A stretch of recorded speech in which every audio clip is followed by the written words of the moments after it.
What's going on, world? It's your boy Kuya P. Nerds rule the world, here to do another KayFabeyBaby NRW Ring Generals Podcast. And joining me is the NRW's Trios champions. Of course, I got Webster Style, the man of Sartorial and Geek. How are you, sir? Hey, I'm good. Got a lot to talk about.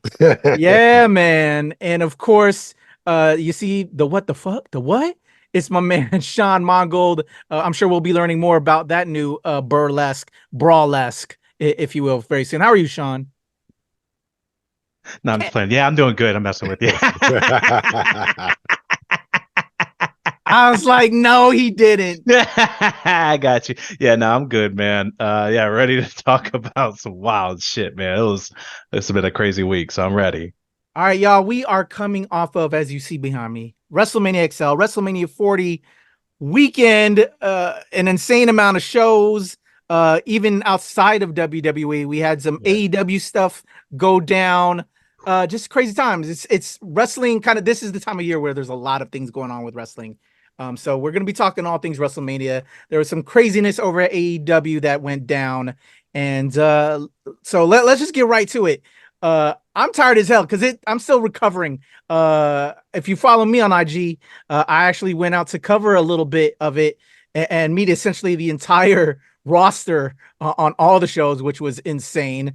But we'll get into that. And I know Sean was out there as well. He and his lovely wife Maki had a couple events that they were doing and also attending the shows. So a lot to talk about and a lot of stuff that in the aftermath. So let's head on right into it. Sean, you started, I think, off early as well. I got there on Thursday. I think you were there or Wednesday or Thursday because I know Maki had a show. How did your WrestleMania weekend start off?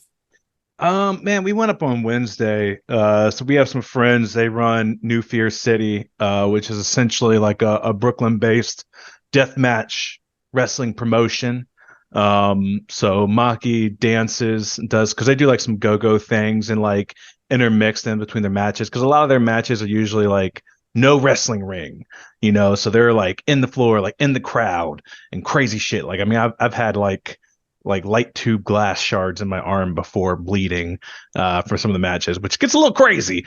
It makes it appropriate. That's Philly appropriate, the home of ECW. Exactly. That sounds Philly appropriate. It's very, very Philly appropriate. And it was just, man, it was a crazy time. We were in the middle of the streets and like people were just smoking, and it was a good time. And then Thursday, what did we do Thursday? We were going to do Stardom, but the shit got sold out right when we went to go buy tickets. So we're a little upset about that because there were some people at Stardom. And then also the Bloodsport joint with Shayna Baszler versus Masha.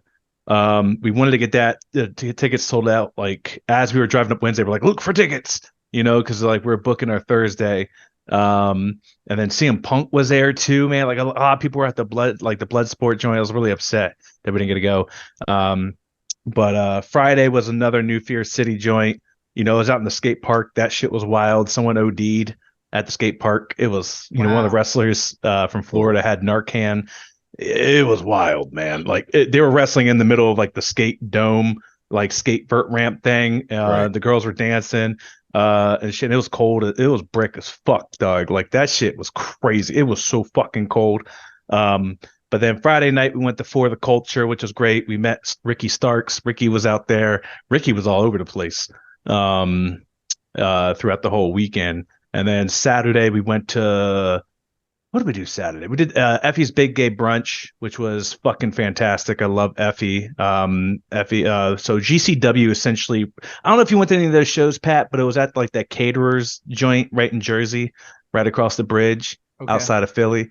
But GCW had all their events there. So GCW does, like, they did For the Culture, they did Effie's. So we went there a bunch. We went to Wale Mania too. That's right. We did go to Wale Mania Thursday.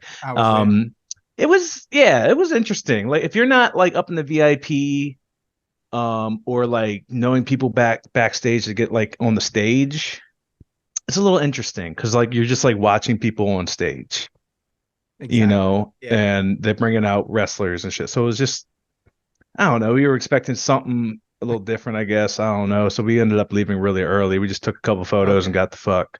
And then, of course, WrestleMania night 1. And then Sunday, we went to Joshi Wrestling, which was amazing. And then night 2 was fucking amazing, man. So, yeah, that was our lineup. It was it was a packed weekend, man. You are the one. I'm surprised you don't have your background as the little thumbnail clip.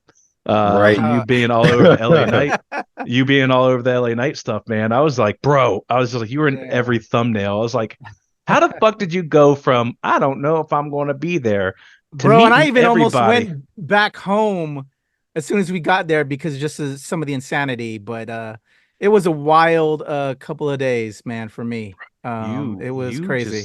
I got stories for y'all, but I don't want to put all that stuff online because I was getting a little bit of that VIP treatment behind the scenes stuff, and I don't want to put a lot of people on blast. But the event you're talking about, Bloodsport, that's Josh Barnett, who runs that, former MMA fighter, now wrestler with Shayna. I was actually, funny thing, that Thursday night after we got back from Wrestlemania, drinking with Josh Barnett and Shayna Baszler, talking whiskey because Josh is a whiskey guy. But we have a Bloodsport connection, y'all. Shout out to Josh Barnett. Hopefully we'll be linking up in future events. That's a cool brother right there. We were drinking with Tegan, Dewdrop, aka Piper Niven, Candace. Man, I was staying at the Philadelphia Marriott downtown where all the wrestlers were staying at. Even Tony Khan, which I was surprised. He was there. Nick Khan, the one who is WWE. Okay. It's Nick Khan, right? Yeah, Nick. Yeah. Not Tony. I was like, wait. Yeah, I was like, hold up. Yeah, not Tony. But Nick, I was surprised to see Nick Khan of all the people I saw that was staying at our hotel, which was, predominantly all the wrestlers because all of the press stuff was going on. The security was on lockdown. You really had to be staying in the hotel to get in. But like everybody was at the bar and just associated festivities. So it was like a who's who, man. But I tried to play it cool. I think you saw the IG. I tried to take a picture with a couple wrestlers because we really were talking quite a bit. But for the most part, man, like Sammy, KO, like Jay, everybody. But I didn't want to be one of those fanboys because when you sit there and watch it, this is the hotel where they're trying to chill out, and they were getting pulled left and right by people that were staying in there. And I didn't want to be one of those people, man. But dope experience, man. Dope experience. Just having like the interaction to be able to chat with people and just having a normal conversation with them is just like you can't put a price or any kind of like any kind of like monetary or any value on it. You know what I mean? Like to be able to give them like an out away from something and just feel normal. Exactly. Like I can't. I don't even know how much that means to them. Oh, but like, I always do that at conventions and shit like that. Unless I'm like rapping with someone for hours at the end, I might be like, that's hey, why I took can I grab a picture? Shayna and them, because we were chilling for a bit, So sharing drinks, buying drinks. And what's crazy is every convention, like the Marriott is always the spot.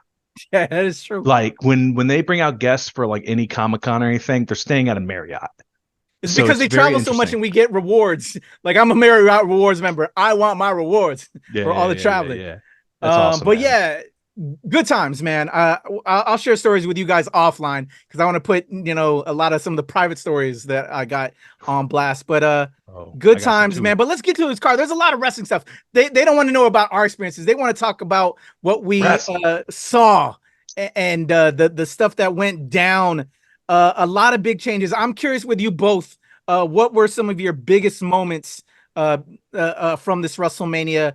One of the big highlights for me, I'll kick us off. One of the things that I know all of us had discussed in previous KayFabeys was separating that tag title, getting it off of them both. I did not know that they were going to actually do that. We thought, I don't know about you guys, but they're going to give it to them again, both, let them have both titles, but they actually split it. I thought that was a great way to do that. Although I don't know about the people who won it though. I liked Awesome Truth, but at the same time, I do like Austin down there because they're great heels. What say you guys? Let me throw it to Webster style, man. Yeah, I was more or less surprised. I actually yelled in disgust when A-Town Down, Aussie Down Under, whatever it is. A-Town Down Under. That's what they're supposed to do. Down. They're heels. They're heels. So I was like, I wasn't expecting it. I was a bit disgusted, but I'm like, all right. I'm glad Truth got his WrestleMania moment. I am so happy. Look, they could lose the belts tonight, tomorrow, it don't matter. he got his moment. 52 years, been in the game for the longest. The first black NWA champion. Like, it's amazing the career he's had, and he's finally gotten his WrestleMania money. So I was happy about that. I was very happy about that.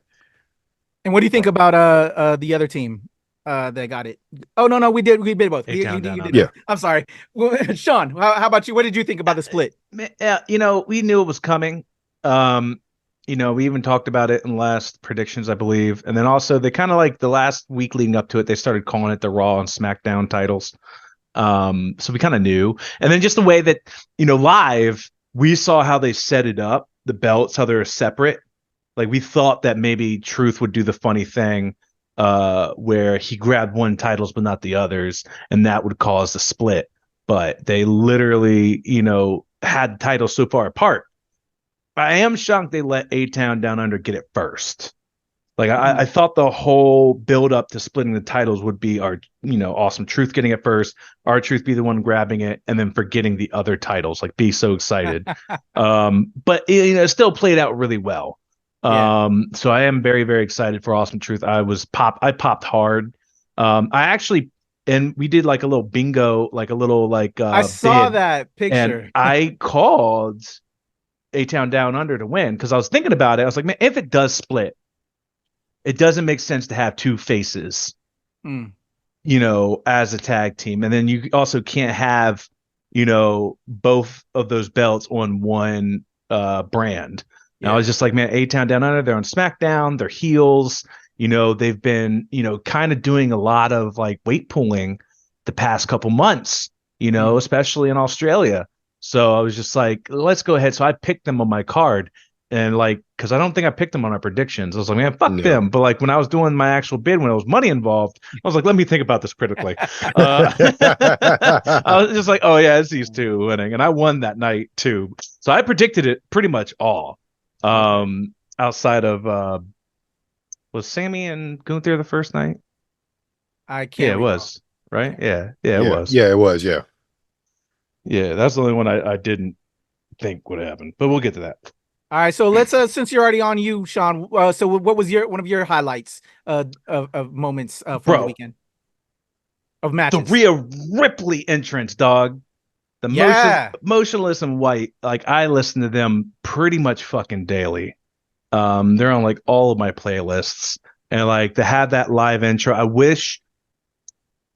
I'm happy that they opened to like start with that energy. I wish it was a little bit later in the night, like darker. You know, so we could have the ambiance because it was still light out when they came out. It was hilarious. I love seeing the picture of the front man like singing because he looks like Rhea Ripley with the short hair. So people are like, wait, Rhea Ripley's singing her own song? Oh no, she has long hair from the Hall of Fame. So that was really cool. And just that energy was really great. And then also Becky had like a fever and still put on like a banger of a match. Like, that was just props to her. So that was definitely for my night. It was definitely that. And then the only other big thing, obviously, Sammy won, which was cool. I was unexpected, so I popped. And then obviously The Rock's first intro, because I've never seen The Rock live before, you know, in all my years of wrestling. Like when I was younger, my parents didn't take me like to live events, so like I never got to see The Rock come out live. So that was, and this was obviously special because it was something different. And it was like a big, and that big intro, production. boy. Yeah, it was a big production. That Brahma Bull on fire, dog. I was just like, what the fuck? Like it was so cold that night, and that's why it seemed a little like quiet. Yeah. It was fucking freezing. But right when The Rock came out, shit lit the fuck up. And yeah, those are my highlights. All right. What about you, Webster Style, watching from home?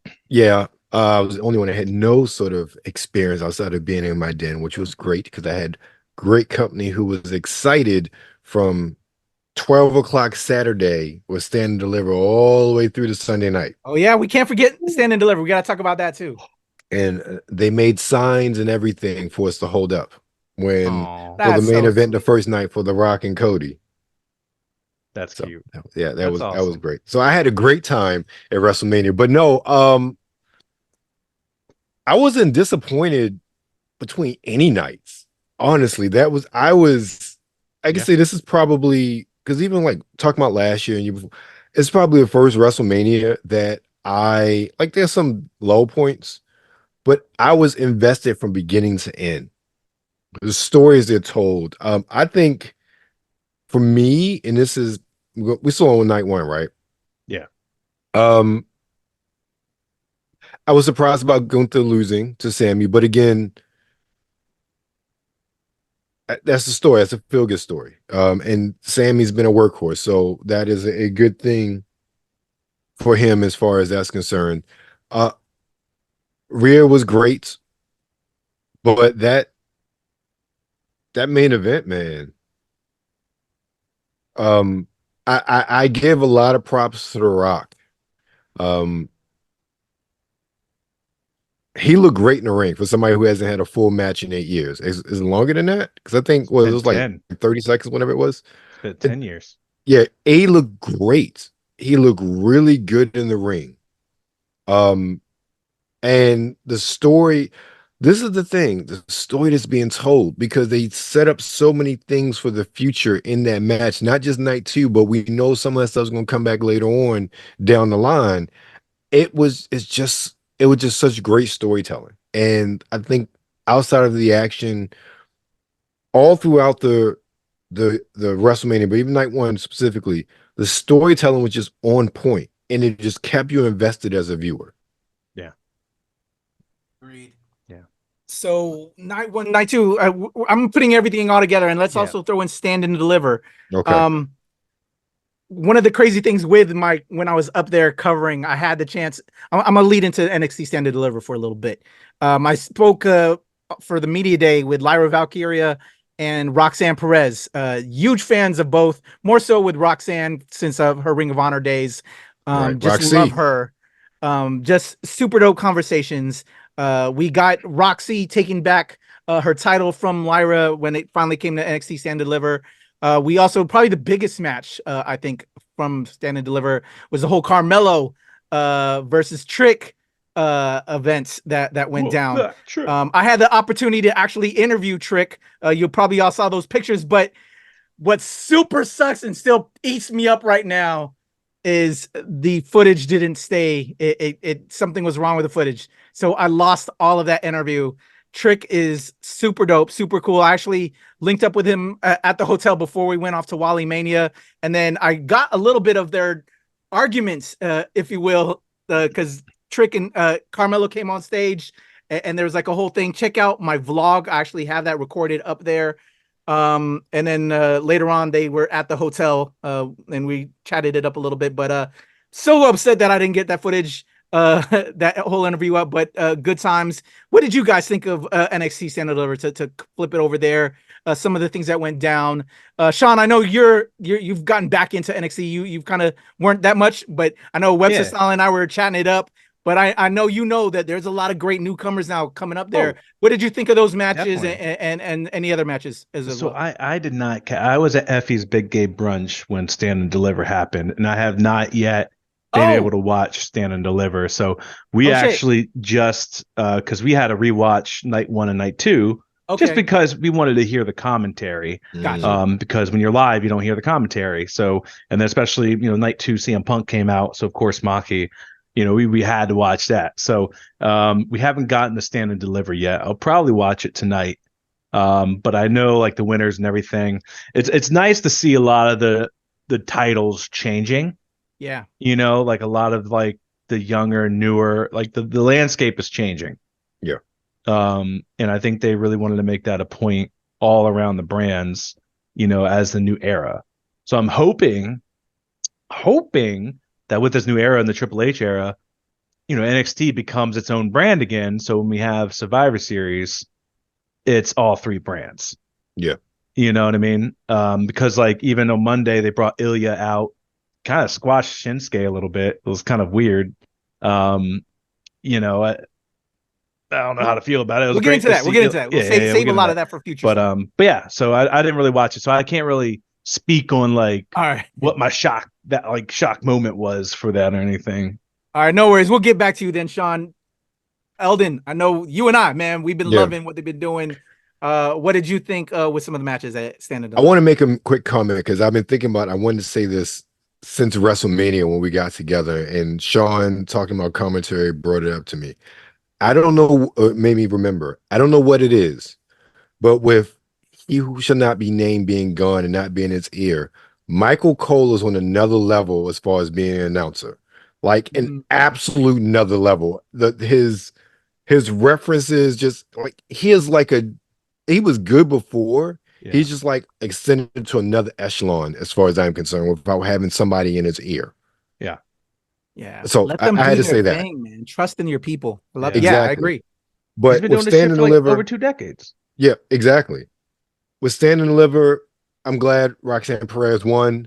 That was a great match. Again, that story, especially with Puxley and Liver, they continue in that, and then we saw that further on NXT. The Obafemi match, I didn't know who was going to win because I've been a fan of Dijak since his whole classic series with Keith Lee a couple years ago. But that was a great, like, there was no match on that card that wasn't great, in my opinion. It was great from beginning to end. And it really shows the depth in NXT and how good those wrestlers are, and how really everybody that was in Stand and Deliver really could be on the main roster tomorrow. Yeah. Yeah. One of the other highlights that I really appreciated with this, and I feel again we're heading into a new era, is it was announced the NXT Women's North American title. About time. I'm curious your take on that. You know what I'm saying, right? About time? Yeah, about time. But also they need to do the same thing on the main roster. They need to have a mid-card belt for the women as well. Agreed. Because we have seen how they have not done as good of a job on the main roster with stories for the women when it doesn't involve the titles and in our damage control. So NXT has done an excellent job of telling stories without a mid-card title involved. I am excited to see what they do now that they have a mid-card title involved.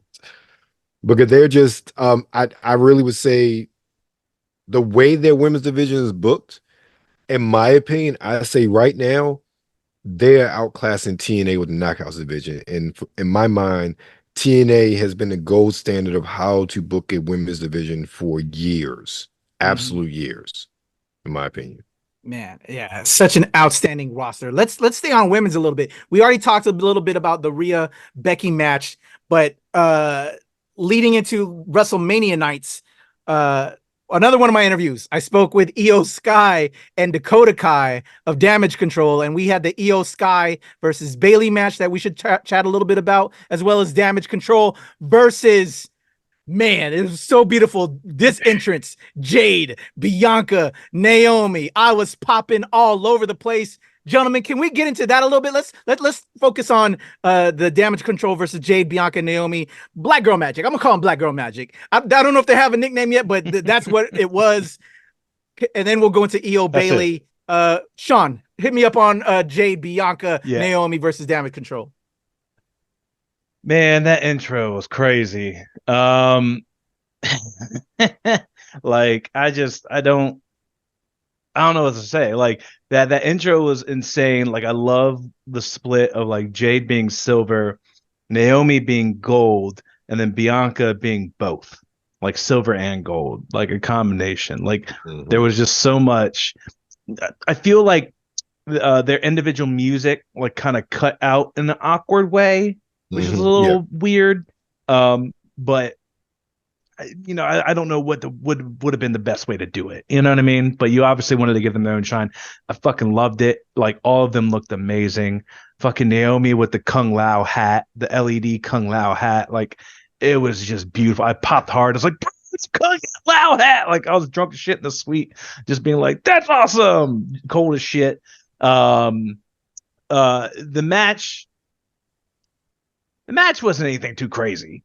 You know what I mean? Like it was just to give them their moment, I think. And I thought a really funny thing when we were live, we really didn't see it, like the whole Asuka and like Kairi thing with the blue mist. We didn't see it live because the wind was so strong. It like even when watching it back on TV, like the wind took the fucking mist. Like barely any of it got on Kyrie. But yeah, it was just a great showing, and like to give the win to Jade, give her the moment and everything like that, give her that exposure, that experience in front of that many people. I think that was the right thing to do.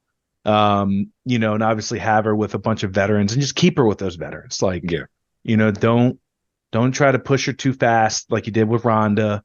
Like, let her stay with the veterans, let her keep learning, let her keep having the experience, you know, finding the cam, getting a flow. So I loved it. I popped.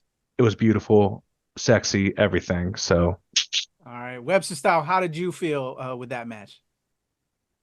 Let me tell you, this is when representation matters.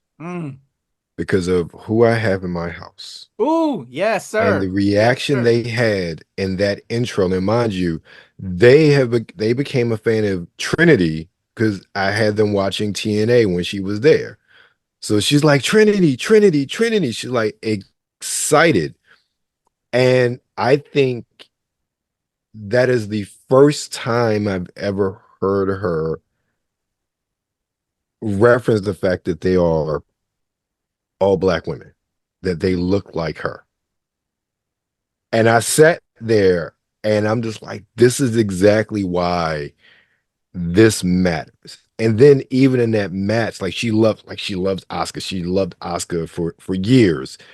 And it wasn't a great match. It was a fun match. Everybody got that shine. Everybody did their little bits. And like you said, for Jade to get the win, to really establish her, I thought it was a fun match. It was a good WrestleMania match. It was a good way of introducing her to the world, good way of showcasing all of the wrestlers that were involved, because everybody had their moments. And I really enjoyed it. And again, that representation really matters. And I know that my experience echoed a lot of little girls across the world seeing that. Definitely agree. Before we head over into Io and Bayley, I gotta tell y'all, I was in the same room with Jade Cargill quite a few times, brother. When you see Jade Cargill live in person, she's one of those women you may want to risk it all. I am telling you, that woman is a goddess. I even told my wife, I had to tell her. I'm like, you know, I met all these amazing women. Like I said, I've met the entire literal roster while I was there. But Jade Cargill, out of everyone, brother, gentlemen, amazing. And just sweetest person. I was supposed to interview her, but because the lines were like and the timing that we all had, I was like, I'd rather head up the Superstore because there was no way I was going to get it, and they were going to probably cut it off and it would have been a waste of time. But eventually I'll get that interview. But just an amazing, sweet person, y'all. So anyway, I'll say this though. Go ahead, Sean, let me know if I'm speaking wrong for you as well. Bro code. That's all I gotta say. We understand. We understand. But goddess, y'all. Goddess. Literal goddess, man. Amazing. Io Sky. Very sweet. Such a sweet lady. Got to shake her hand, interview her along with Dakota. Went against Bayley, and Bayley's super dope. What did y'all think of that match? We finally crowned Bayley. It made sense storyline wise. Io is a great champion. I'm sure she'll get her hand back at it again. But Bayley, and coming out with her entrance kind of took me back a little bit. I was like, hold on, when was she Egyptian all of a sudden? Right, yeah. But apparently it was a nod to like a park she used to go to when she was living in San Fran in the Bay Area. What did you think of that match and that kind of change up? Let me go back to you, Webster Style. I thought that, it's interesting. I watched the match. I think this was the one match that I felt like it kind of like lulled for me. It wasn't boring like some of the other matches that I've watched in the past at other pay-per-views, but there was definitely a lull in the match for me. All in all, I think it was a good match, great storytelling, great moveset. I like the finish. I think all in all, it was, of any of the matches of this, I would say this was an average match, and that's not a bad thing because there was a lot going on the two nights, and it was just a lot of really, some people just put on shows. To be average between those two nights is better than a lot of other companies put on at their pay-per-views, in my opinion. I agree. How about you, Sean? What did you think of Io versus Bailey? I enjoyed it. The story was great. The intro was a little interesting. Weird. Yeah, I was just like, I got thrown off. I was like, what? okay. Yeah. And then like the kind of carrying out on like 4 dudes, like it would have been cool if she had like a throne that the dudes were carrying. It just seemed a little awkward. The wings also kept kind of it was flaunting. offsided. It was And but yeah, I absolutely love the match. Yet again, we kind of got into the effect of like last year when we had Rhea and Charlotte first and just had a fucking banger of a match. And then, last year after their match, after Rhea and Charlotte, we got Bianca and Asuka, and it just was not hitting. Right. So I think we kind of fell into the same rut here where we had Rhea and fucking Becky have a fucking banger of a match. So Bailey and Io just felt a little bit lacking. Yeah. I still think it was a great match. It wasn't like subpar by any means. It's just not at all. Rhea and fucking Becky just fucking killed it. Yeah. But yeah, no, I was really happy. I was happy with how it ended. I love that Bailey got the championship. I want to see what she says and does tonight on SmackDown. So I'm really happy she's earned that. She's never really gotten her moment. I feel like a lot of people got their moments for WrestleMania 40. R-Truth got his moment. Bailey got the moment. Sammy got his moment. We'll talk about that. But a lot of people got their fucking moment finally. So I'm happy that all came together. All right, that's a good segue. I want to talk about one of the big moments that happened on day 2, Sunday. We had Seth freaking Rollins versus Drew McIntyre. Drew McIntyre. I'm about to lose my brain went dead for a second, half second. But then we have the change up. Drew wins, CM Punk arguments, and then the cash in from one Senior Money in the Bank, who I'm so upset. I actually was met up with Senior Money in the Bank, and I think he thought I was asking him to do an interview, but I really wanted a selfie because we had like this one instance where there was like no press people around, and it was just like one of the elevated areas. Mm-hmm. But he was like, "Oh, I don't have time," and he was trying to catch up with Finn that was like down the hall. And I wish I would have just like, "No, bro, it's just a picture. I didn't want to do a full interview to take up your time." And yeah.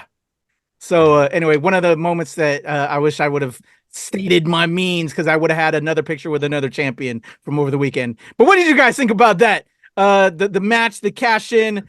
I love what this is setting up, where we're going down the line. We all kind of predicted it. We all knew what was going to happen. But bravo to Seth, man. And I don't know if y'all saw some of the aftermath, some of the things that, he really cares about this business. Mm-hmm. But he's going to take some time off. I think we all agree. Yeah. But just that change up. Sean. Bro, loved it.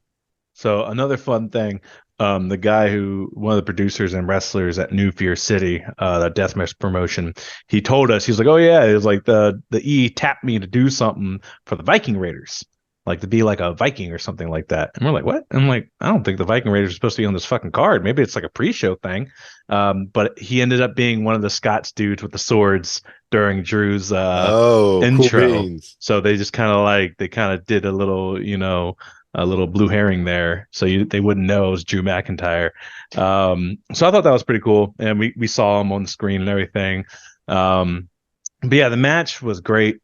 The storylines there, everything was great. The emotion was there. Seth losing and being like, "Oh, you deserve it," crying. You know what I mean? Like, and he also kind of failed with Cody the night before because The Rock and Roman ended up winning. And then, yeah, man, like I knew it. I was just like, man, I called it. Like in my little card, yet again, my money card. I was just like, I called every fucking thing night 2 except, like we predicted. I thought that something was going to happen, and Senior Money in the Bank was not going to get it. I did not think his cash in would be successful. I don't know. I feel like they haven't hyped them enough to be successful. You know what I mean? They've kind of clowned him in ways and kind of put him in like these goofy storylines. So I thought he was going to be unsuccessful. I'm happy he was successful, because I think he deserves it.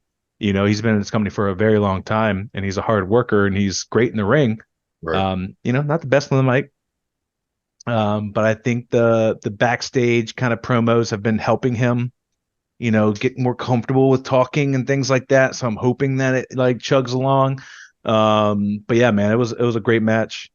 I loved watching CM Punk fucking take that brace off and just start beating Drew's ass, blowing the kiss to his girlfriend or his fiance or wife or whatever. I think he just got married, like doing the AJ Lee fucking kiss to the wife. I was just like, bro, this is great. I fucking love it. We popped. Maki was singing CM Punk's song when he fucking came in. It was great. I'm glad that we got that, even though we didn't get a CM Punk match because he was injured, which sucked, but we got to see CM Punk. So that's great.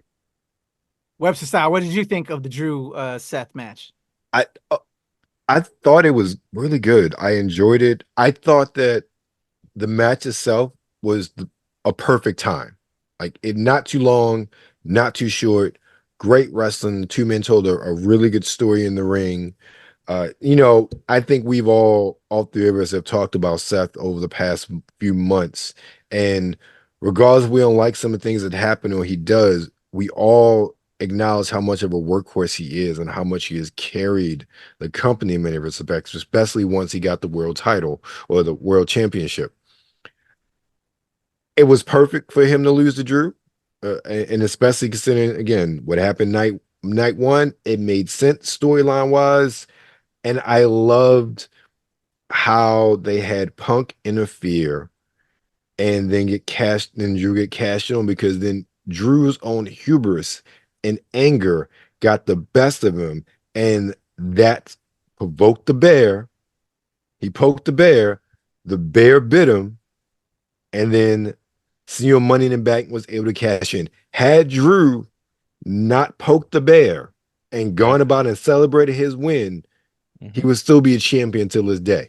Yep. And I love the story. Again, I said before, the story is what carried everything in this WrestleMania. And that is something we have not been able to say for quite a long time. So very true. Yo, man, I'm like looking at the time, and we got so many other things to talk about. But I don't know if we'll be able to get to it, because there's still a lot of money matches that I'm curious y'all's thoughts on. The Usos, Yeet versus No Yeet. I saw the pictures you posted, Sean, of you and the lovely Maki rocking the shirts. Let me go back to you, man. This was the big brother match we've been waiting for. Bloodline, brother versus brother in the city of brotherly love. Yep. I was a little disappointed. I ain't gonna lie. It was good, but at the same time, I don't know, man. I think there was some storytelling there. I think we're gonna see another brother versus brother. They got more that they need to do with this. But one of the things we hoped for in our lead up into this was, and I know me personally, I wanted Rikishi, I wanted Pops, but Pops didn't come out. Sean, what did you think about Yeet versus No Yeet? I like the intro package, because we just ended up watching it again on TV a couple days ago. So like the package they put together was really good. The match,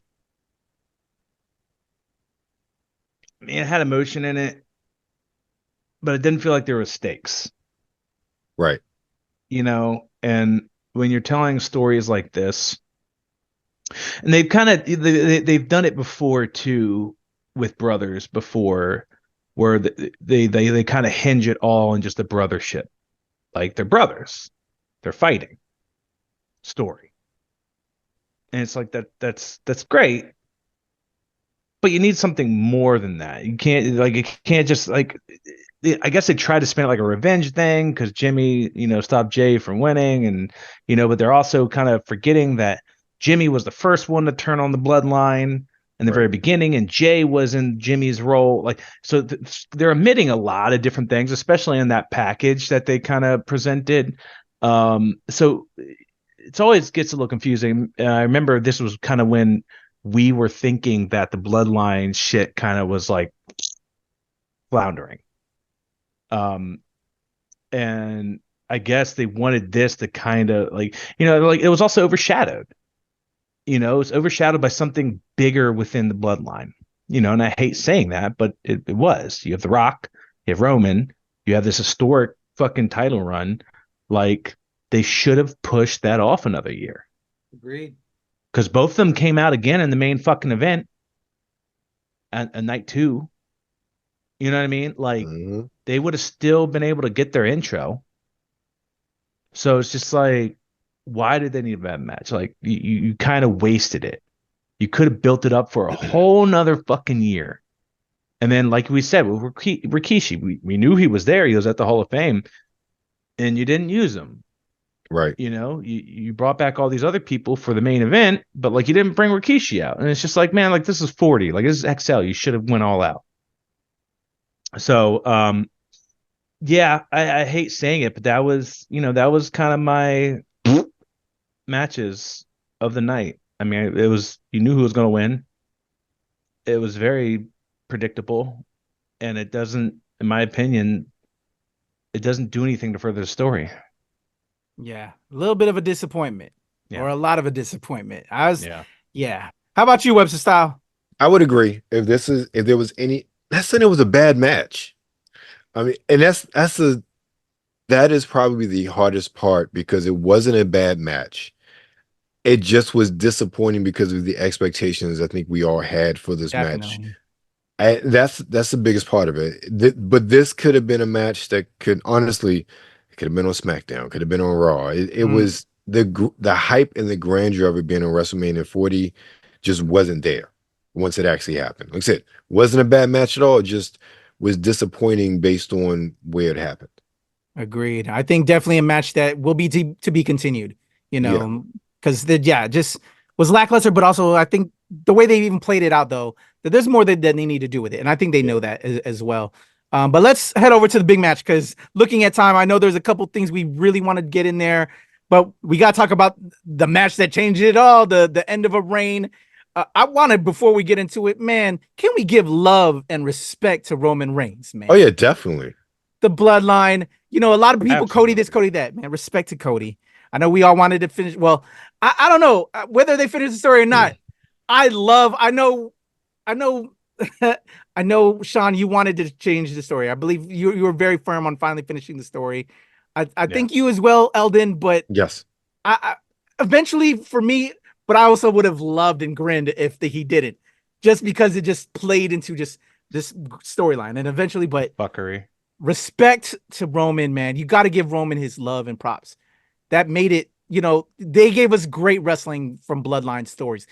We have, this Bloodline stuff has been my favorite time of storyline within all of wrestling in all my years. Yeah, definitely. The twists and turns, best soap opera is like watching Young and the Restless. Let's go. So let's talk about the Cody finale, finishing the story, the surprises. I just read earlier that the Undertaker spot was actually supposed to be Stone Cold, but they couldn't get the money right. So that's why it ended up being Undertaker. What did you think of all those pop-ins?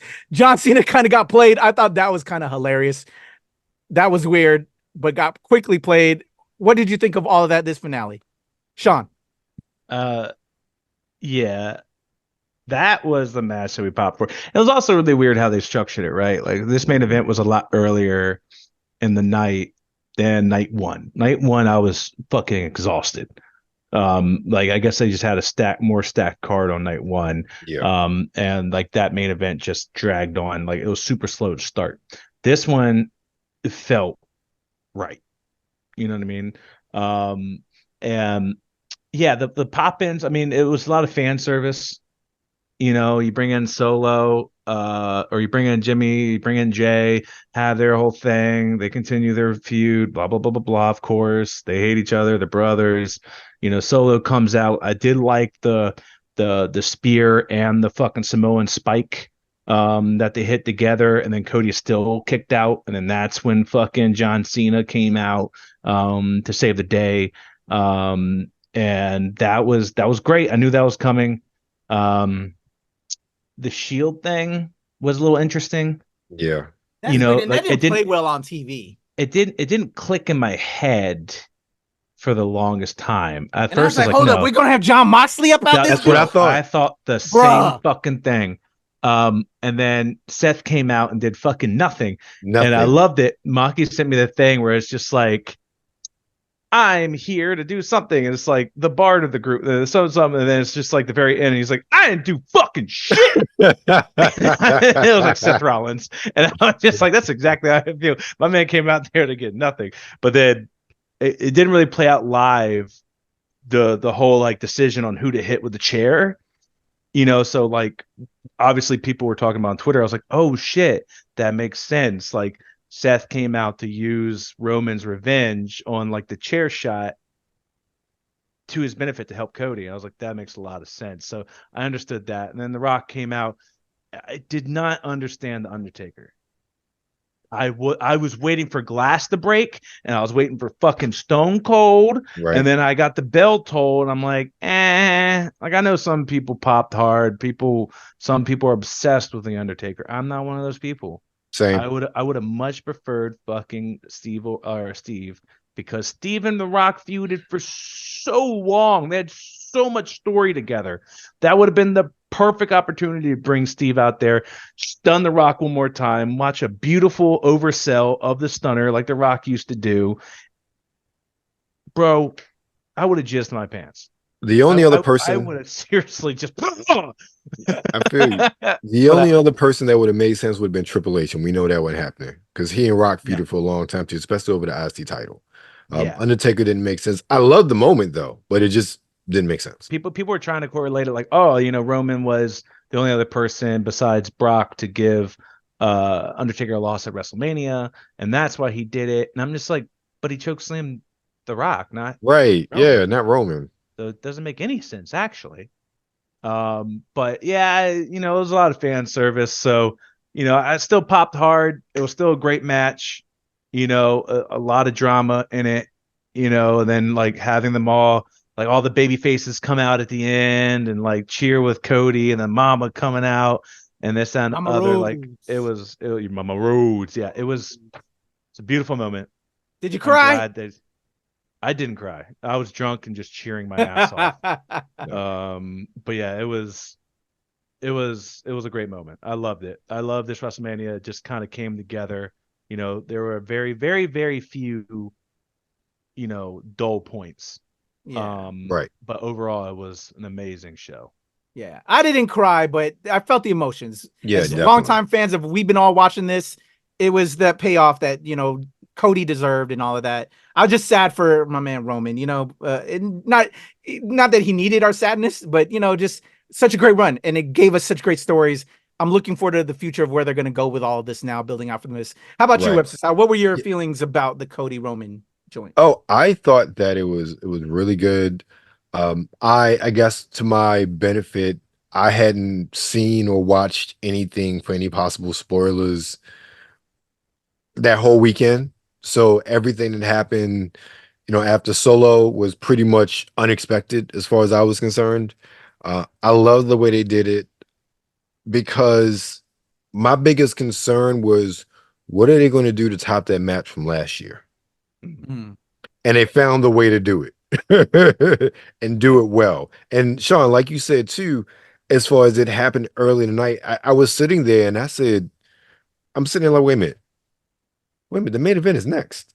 Really? I'm thinking it seems kind of early. Like, how long is this really going to run? Because it was like an hour left in the show or whatever it was at that point in time. And the fact that it happened so early, but Sean, you were right. It was the right time. It was paced so well. And then the end, Cody winning. I'm excited for seeing Cody with the belt, but I'm excited to see, and we've talked about this before, now that chapter of the bloodline is ended, what's next? That's going to be the real challenge. And I'm very excited to see what happens, especially if some of the rumors are true about other people they've signed, and more than likely they will end up in that whole faction as well. I'm very excited to see where WWE takes that storyline. All right, that's a good stopping point on WWE because we only have a few minutes, guys, of our recording today for y'all. But before we go, we'll save our where we're going next with WWE for the next KayFabeyBaby. But there is one big story that I want to squeeze in here before we shove off to the next KayFabeyBaby. Sean, Webster style, we had an AEW Dynamite that went down between WrestleMania and this recording, where the Bucks had to come on and show some footage from the AEW All In that included Jack Perry against one CM Punk. How did you guys feel about it? I'm curious on your takes, and what the fuck are they doing over at AEW right now? Was this a good look? Was this a bad look? Let me toss it back to you, Webster style. Tony Schiavone's face said it all. Yeah. This was the I don't understand how you want to have this different wrestling company, but you're literally addressing whatever it is that comes out of the E every single week. Yeah. Like, the E doesn't act like you exist.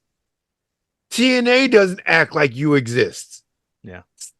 And unless it suits their purposes. Stop acting like everybody else exists and worry about your product. I'm getting upset because that was probably one of the stupidest things I've ever seen a wrestling company do. And we lived through the end of WCW.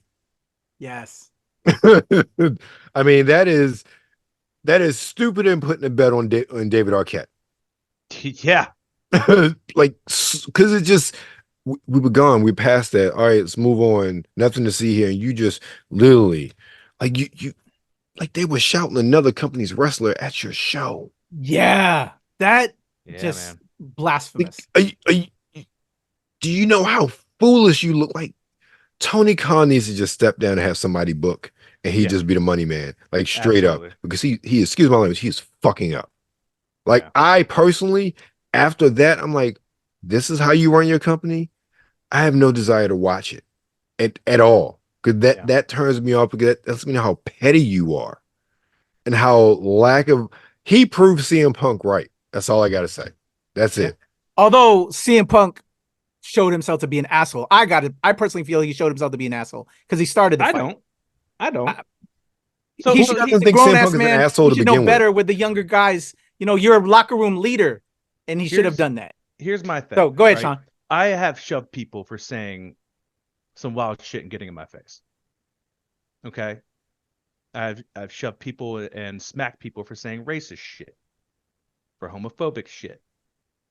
You know, so, you know, I'm not one of those people like, oh, you should put, no. Some people need to get smacked. I don't disagree with him. I don't disagree with that either. Man. In that, I still think you got to be the bigger man and the more knowledgeable man.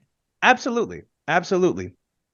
And I'm not like, I just try to put myself in situations, man. Like, if I just got flown over to another country, you know, I had no ride, I had no hotel, my company's been fucking up. I've already been put in a situation where people have been kind of disrespecting me, going on air and trying to get a rise out of me.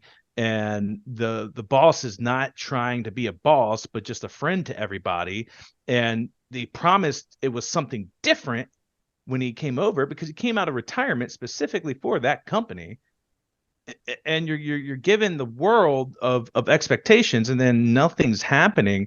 And then right before your match, this kid that you were trying to mentor, obviously, you know, didn't want to take your suggestions, called you out in front of 80,000 people live and on pay-per-view right before your match, which to me, that seems kind of planned.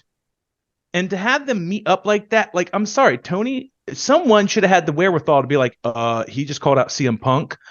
CM Punk's coming around the corner and about to have his match. We need to have some separation of these two, because there's going to be a conflict. Like, to not have the wherewithal as a leader, as the owner of the company, and you're sitting right there and you see Jack Perry, you know CM Punk's coming around because Joe's right there, right, and you know their match is next. And you're not, hey, guys. Or if you're not reprimanding Jungle Boy in that moment, saying, hey, what the fuck? Like, this is a pay-per-view. Like, you went off script. That was not discussed. That was not in creative. I am creative. I am the owner. Like, he was not doing that. So Punk had to do it. Punk very much felt like he was the only one that could stick up for himself. So when he confronted him, and like he said in an interview, he said, "What are you going to do about it?" I'm sorry. If I'm heated and someone says, "What are you going to do about it?" Boom! I'm clocking them. I'm sorry. Like, like all of those things combined by the, and I would fully expect to take the repercussions of my actions, the consequences of my actions. He shoved Jack. Jack went to shoot on him like a single or double leg. He put him in a guillotine. They got pulled away. No one got any bruises. No one lost any teeth. No one had a broken nose. No one got knocked out. He pointed at Tony Khan. "You're a fucking clown. This place is a joke. I fucking quit." He did not lunge at Tony. I'm sorry. Like, that was not lunging. "I'm afraid for my life. Oh my God. I'm afraid for my life." God. So, and I'm sorry, but everyone's sitting there so quick to be like, at one point they're like, "Oh, he's an asshole. He's a liar." No, he said exactly what he did. Before this came out. And also, like, he's not a punk. He shoved him. "Oh, well, he punched him." No, he didn't. He shoved him. All right. And then it's like, "Oh, well, if Joe wasn't there, Jack would have kicked his ass." Shut the fuck up. No, he wouldn't have. He's a fucking Nepo baby. He's the son of a fucking actor. Like, he was not an MMA fighter. Yeah, CM Punk got his ass kicked in MMA, but he had the balls to step in the octagon to do it. And he trained for fucking years to do it. Right. Okay. So you can make all your jokes and this, that, and the other, and, one last and final thing I'm going to say here is, AEW's had problems before CM Punk, during CM Punk, and after CM Punk. There has been consistent rumors and stories about Sammy Guevara getting into fights backstage with Eddie Kingston, with Claudio, with fucking Andrade, when Andrade was still there. There's rumors about fights left and right in the business because they're on edge. They have to be in front of a crowd. There's emotions. You know what I mean? Like, there's always fights in that industry. People are like, "Oh, he attacked someone at work. He should get fired." I'm like, okay, Sammy Guevara is still employed. He's been in 3 fights. He also said he would fucking do something to Mercedes, Sasha at the time, and he's still fucking there. So y'all need to make up your minds on, like, what is really worthy of firing someone and what is not. Just because you hate on CM Punk because he left and went to WWE does not mean that, he is fully at fault here. I'm saying release the Brawl Out video. I want to see what really happened with the Young Bucks and Kenny Omega going into CM Punk's locker room. Exactly. Let me see that. But, like, let's get back.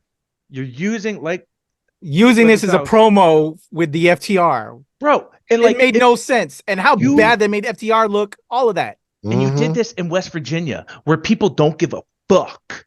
They love violence in West Virginia. You show that video, of course they're going to chant CM Punk. He started a fight. Fuck yeah. Like, this is wrestling. People like fighting. People like violence. Like, what the fuck?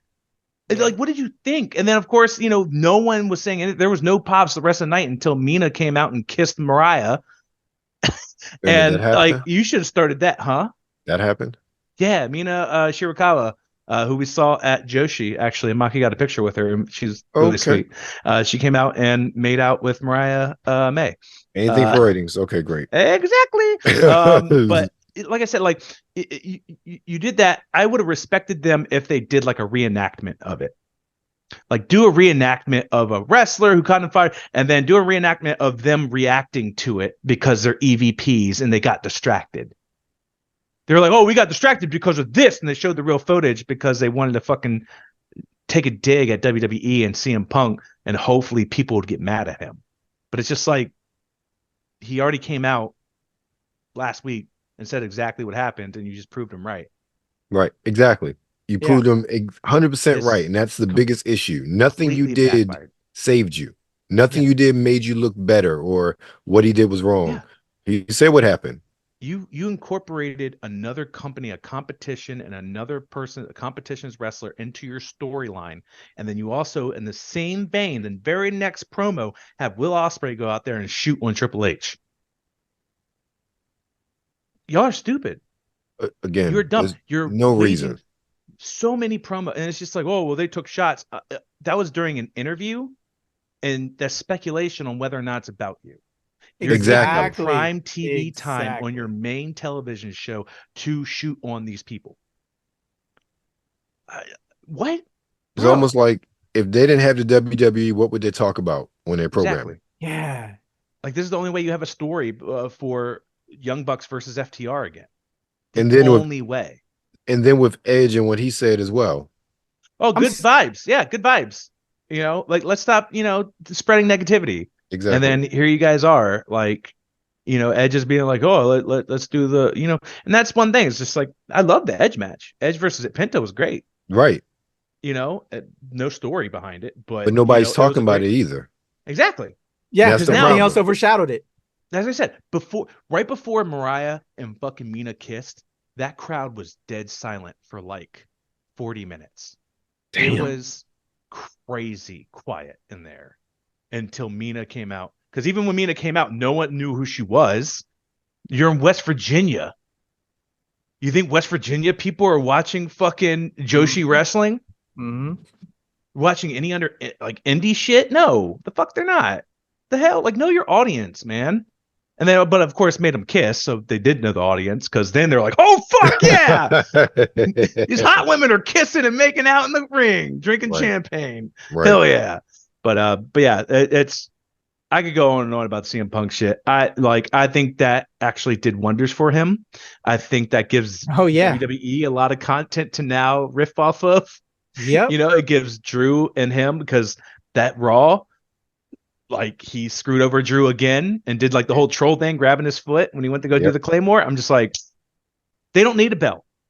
They have They have so much heat and such good chemistry of hate between one another that they could literally do this at fucking the next Clash of the Kingdom or whatever without the belt. Because everyone's so fucking invested. Yep. All right, guys. I think we're on our time. We have so much more to talk about, y'all. Right. But I think that just leads in what we need to do next. KayFabeyBaby. We're in a new era, the Paul Levesque era, which I'm so excited for. I'm so optimistic with the WWE future, but I'm also very pessimistic now because of these events over AEW, which is very sad. I think all of us can agree. There should be another home for wrestlers outside of WWE. Yeah, there's Impact in Japan and all of that, but AEW has some great moments, and now it feels like they're faltering. So I'm very sad about that. So let's get up out of here, guys. We got a lot of stuff to talk about next go round. But until then, Web Style, what do you got going on over at Sartorial and Geek? It's been a light week, but I just dropped an interview with my man Justin Howard, based out of Louisiana. He's another style creator, so JDH Styles.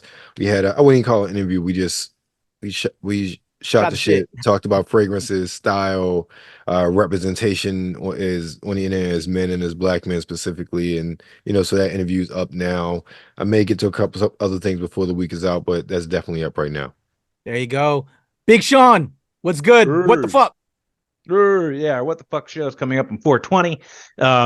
We also kind of changed it to the 2420 show. I don't know, something's weird with the algorithm. Facebook and Eventbrite won't let us boost our advertisement.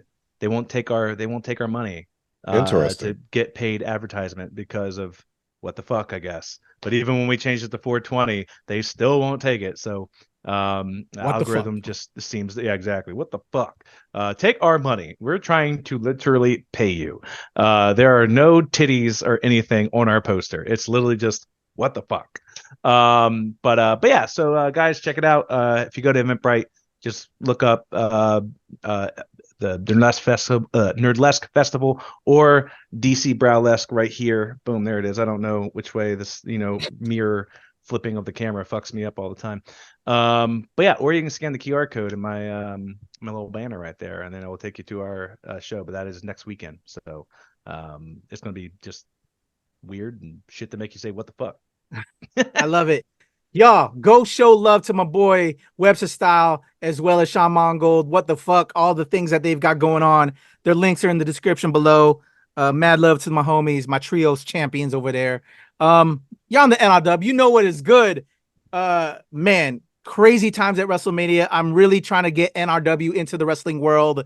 I think I've succeeded in it in many ways. There's a lot of connections we formed. So stay tuned. We may have some guest stars coming through to talk with me and the boys. And man, I'm excited for what we got going on. As I said earlier, man, I got interviews with Io Sky and Dakota Kai of Damage Control, Roxanne Perez, Lyra Valkyria. Unfortunately, the Trick Williams interview didn't come through, but I have the stuff that happened at Wale Mania in a vlog there, as well as another WWE World / Media Day vlog that's up as well, and stuff I'm booking for the future, y'all. For y'all. So make sure you're subscribing. Your boy QP, Sean Mongold, Webster Style. Until next time, we're out of here in a 1, 2, 3. Peace, y'all. You come in my face, I'm gonna fight you. Well, you're not gonna bust a nut anytime we're in the ring. I'm gonna get off by cranking your knob just a little beyond the breaking point. When I get my hands on you, I'm gonna eat your ass like a pot of collard greens, baby. I'm gonna stretch his ass like it's never been stretched before. You can hide behind that commissioner stuff just so long until I jerk a knot in your ass. And if you don't think I'm big enough, then you grab a hold of me, and you'll know that I'm growing, my man. Within your hands, I will get as big as I need to be to do the job on you. All right, just jerk Helmsley off. There's one part of our bodies that's soft, and it ain't soft all the time, if you catch my meaning. I'm gonna come on you like nobody's ever come on you before. Just you and I getting it on like two men should do. Oh, no, that fits right. Boy, I'm coming hard.